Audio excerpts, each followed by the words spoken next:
Hi everyone, thank you very much for watching. And today I have a very special guest. Very excited for this one. I'm properly pumped to talk to this man, Mr. Ben Schneider. I got it right. Good. Yeah, he's a veteran fighter in multiple combat sports, including MMA, boxing, K1 kickboxing, and I think others as well. So we'll get into that now in a moment. Today he's going to be sharing some stories and insights from his incredible career of however many fights, quite a few. We'll get to that in a minute as well. And also other aspects of his training regime, including how he mentally prepares for fights, nutrition, and some other things. So we are going to get an insight into the lifestyle of an elite fighter, but we're also going to get an insight into Ben as a human being, because I always say fighters are human beings and they're not valued enough, or often enough, in my opinion, for that. So, with that, all of that stuff being said, Ben, like I did say before, obviously, thank you for coming on, and I do Thank you. appreciate it. Yeah, so good stuff. All right then. So this is the fun bit now. It's when we first started talking, I did say to you that I knew about your MMA fights, which obviously is true, and I was aware of a certain number. I thought it was 20 plus, and I thought, well, with MMA, it's bound to be more than that. But I've since found out it's quite a bit more than that across multiple styles. So, for people watching this, can you give us a little bit of an overview of how many fights you've had and what styles they are in, please? If that would be all right. Yeah, I mean, obviously, as you know, especially with UK MMA or MMA, there's not really like a global governing body as such.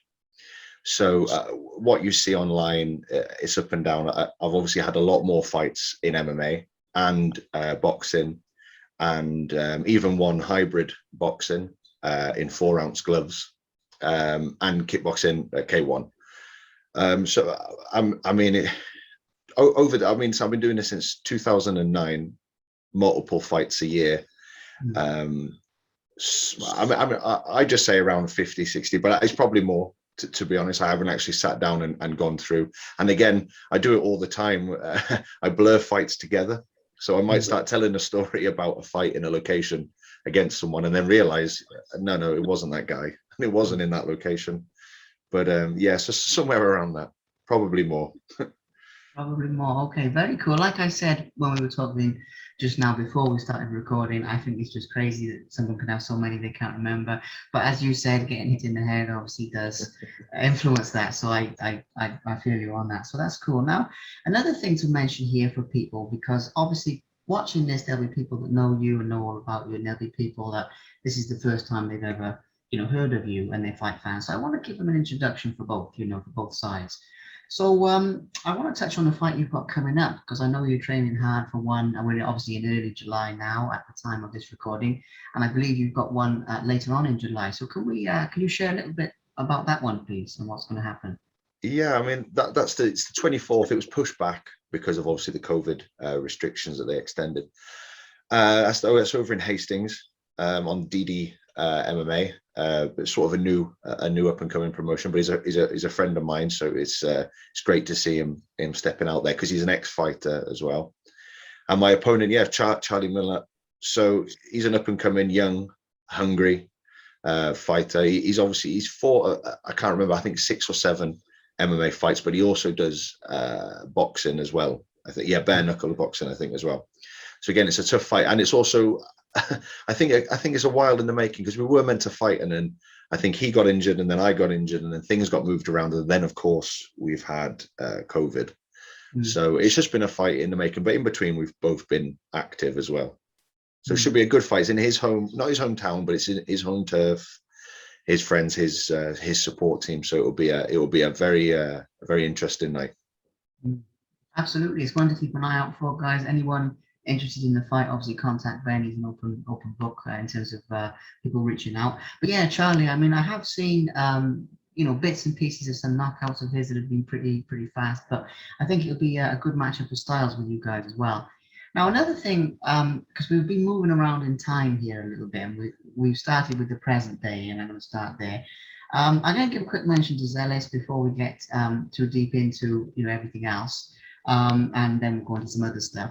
But obviously, you've just started working with us, and this is obviously it's early days. I know that, but just to give that a little shout out, anything you'd like to say about that side of things, please, champ? That'd be great. I mean, I've obviously gone in to a lot of different things over the years, but I've never gone into a company that I've been treated the way I have, which is fantastic, in every way, even with just the aftercares and the training. Normally it's just, let's do this, let's do that, and then, leave your fend for yourself. And also the product itself, is something I can't wait to get more involved with and actually start taking myself. Just for the things that it does, anti-inflammatory. I mean, it's everything that I was doing, but with supplements. But the supplements I had to stop taking. But these you can keep on. Like the CBD. I was taking CBD, but with work I can't do it because it shows up in a drugs test. Whereas obviously everything that Zealous is bringing to the table, I could take and within work. So I can't wait for that, and obviously just can't wait to keep working and bringing the company forward. And it's just a great team and a great product. Let's to keep going. Fantastic. Well, thank you for that mention. And obviously, like I say, it looks like things are going very well for you in 2021 amid this chaos that we're living in, and all of that side of things. Obviously there's always ups and downs, but it sounds like things are on the right track. Now, I want to take a little bit of a look back and just give people a little bit of an insight into, who you are and some of the fights and some other things as well. So, one thing I do want to touch on here, you mentioned about army experience or something, or that sort of thing, and touched on that briefly. Now, I don't know much about that, so obviously I'd like to give that a little mention, because I think that will be very interesting for your fans, who already know, but also anyone that doesn't know. So what was your sort of military experience? Let's talk a little bit about that. Yeah, I joined early in life, which I think was a great thing personally. I joined the infantry, Royal Welsh Fusiliers, and got a great opportunity to travel the world. And that's where I actually started. I started boxing. I started training, obviously physical training, but I also started boxing training, which is what, when I left, that's what I wanted to carry on, combat training. I think I would never have started if I would never have done a little bit of boxing within the forces. So yeah, it was good. It was the best. It was good and bad, all at once, as I'm sure you can imagine. But yeah, so that's where it started really. When I left, I carried on looking for combat training and ended up in an MMA gym.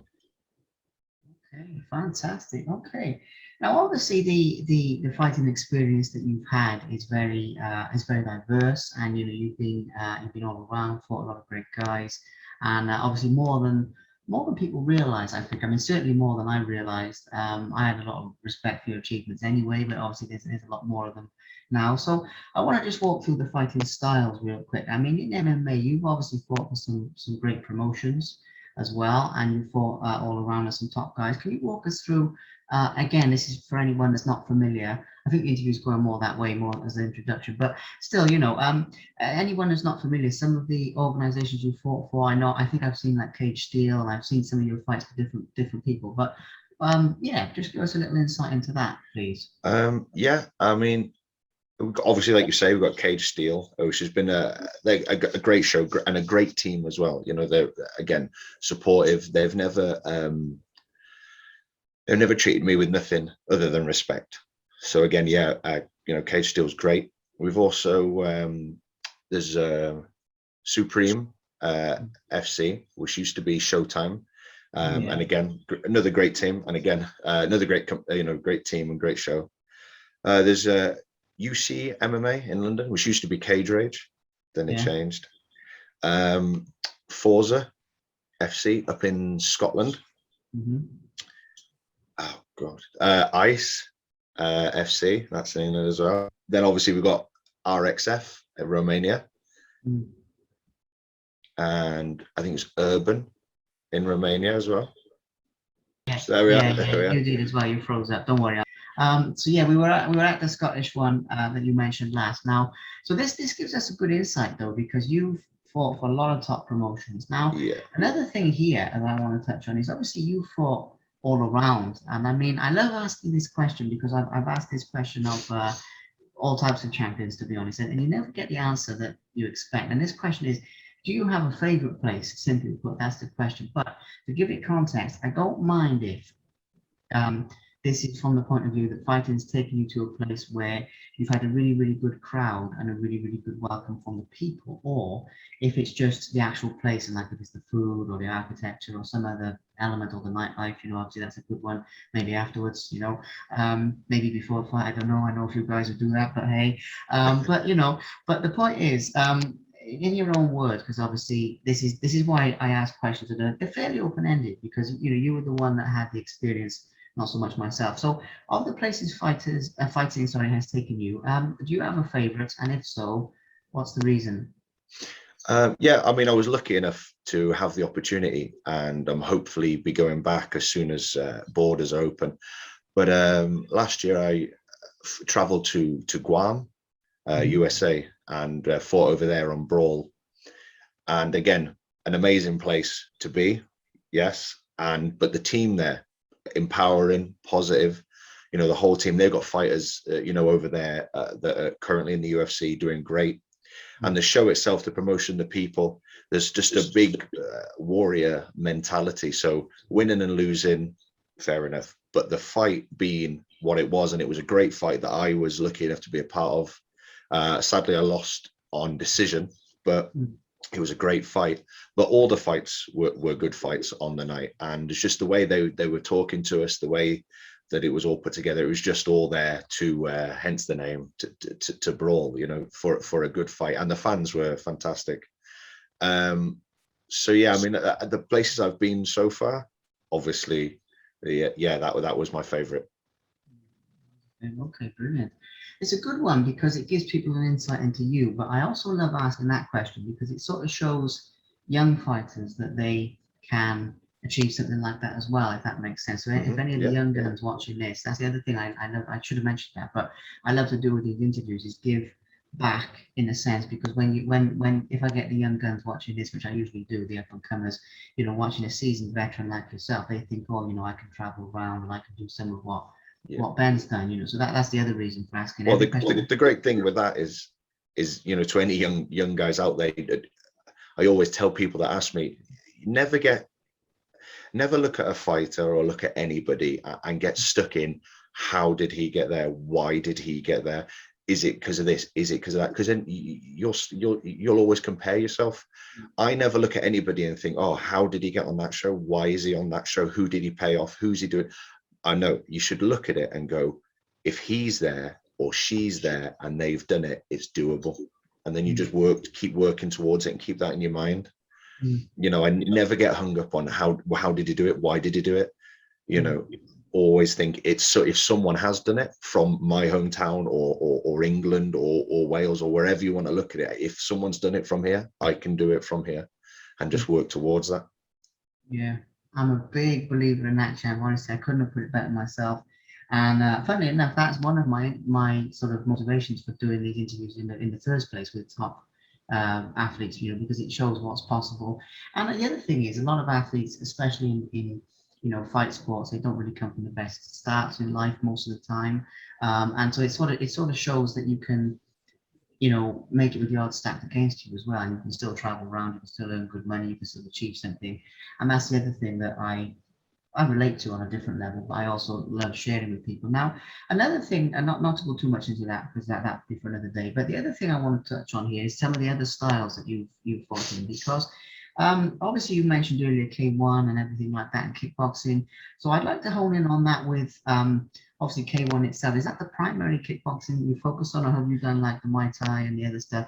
Well, a lot. Yeah, obviously with MMA and it being a mixture. Obviously K1's a bit bigger in the UK. Yeah. So it was K1, and again it was back. I go around to tournaments, so you'd fight a few times in a day and things like that. And also I've done obviously fight nights at K1, but I have trained and do train and still continue with Muay Thai, because in MMA you can throw knees and elbows. Obviously K1, depending on the show, you can't. But yeah, primarily, obviously I was stand up, but I always loved like Olympic wrestling. But obviously back in Wales, it's easier to find jiu-jitsu. So, but now obviously I travel around with work over the past like 8 years. So yeah, I've been picking up and doing more wrestling. But but any form of grappling, you know, is amazing for MMA because it's all relative. Absolutely, yeah. Okay, it's good to give that a highlight. And also, you mentioned boxing as well, and we touched on that a little bit. And I was going to sort of hone in on that because that's the one I know the least about. That you, because I know the most about your MMA career, and that's when we first connected. That was the thing. But yeah, boxing. I mean, what are we looking at with boxing? Is this like unlicensed, licensed, bare No, knuckle? unlicensed pro. You know, it's just Yeah, unlicensed. And again, just, you know, back in the day, just grassroots shows, you know, sports centers, just, and again, amazing atmosphere because that town or wherever it is, it's a big thing. So again, some of those were some of the best atmospheres going into a fight I think you could get, rather than some of the bigger venues that I fought in, you know. yeah. But Well, yeah, that's no, they were unlicensed. I think it was, yeah, 10 ounce gloves. Yeah, I think, yeah. okay, cool, nice. I like it. Well, yeah, you are right though. With the, with those small hall events and stuff, the atmosphere is amazing. I mean, you walk in some of them, and or the majority, I would say, but some in particular, and the atmosphere is just sort of like a cauldron. It's like the energy is just all around you, and it's just, and there's some places, and I've been in some of the big arenas like the O2 and all that, and it's a great atmosphere, but it's in a totally different way. I would say it's not really. Whereas when you go in the small hall stuff, yeah, I love the. It's like it's all. I don't know. I don't know what I'm trying to say. It's like you can just wrap yourself up in the atmosphere. It's like it's a really cool feeling. So that's a good one. Now the last couple of things then, champ, because we've touched on some good stuff, and the last couple of things. Mental preparation for fights is something that always fascinates me, and I ask every champion and every person this. Mental preparation for fights. Now, mental preparation.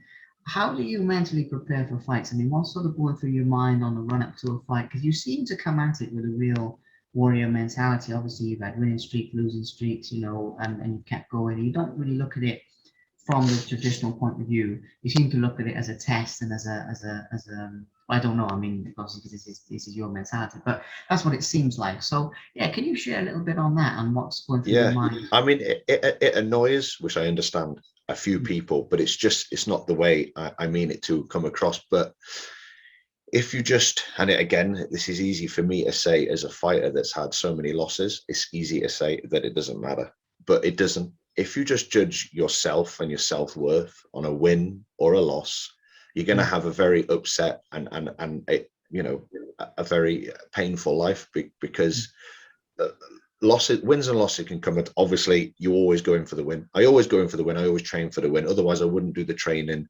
with the workload I've got and family and the traveling. I'm not just going there, to make up numbers. I obviously go there to win. But if I lose and it's a great fight, I don't care. If I lose and it's a bad fight, I care and I get upset like everybody else. But I take a lot of it from, you look at a Thai fighter, they might fight every weekend. They might fight, multiple times a month. And the winning and the losing isn't what's important. It's the journey you're on. And I've took that on. That one, I feel deep down I need it. I need to have something to focus on. I need to have something to work towards. And whether that's sad or whether that's me doing disservice to other things in my life, then I apologize. But when I don't have it to focus on or work towards, and it just becomes about work and paying the bills, I get upset because I don't want my life to just be, I just work to pay bills and then I'll die. So I go in there. Yeah, obviously I'm training for this next fight to go in there and fight and obviously win. But if I just go in there and we have an amazing fight, and let's say it's a draw, or it's an amazing fight and I lose, I'll be happy with the amazing fight to look back on. And that's just mine. Obviously, my mental aspect is obviously the strongest and weakest part of my game, because I can go in there feeling physically terrible, but have a great fight because I'm there mentally.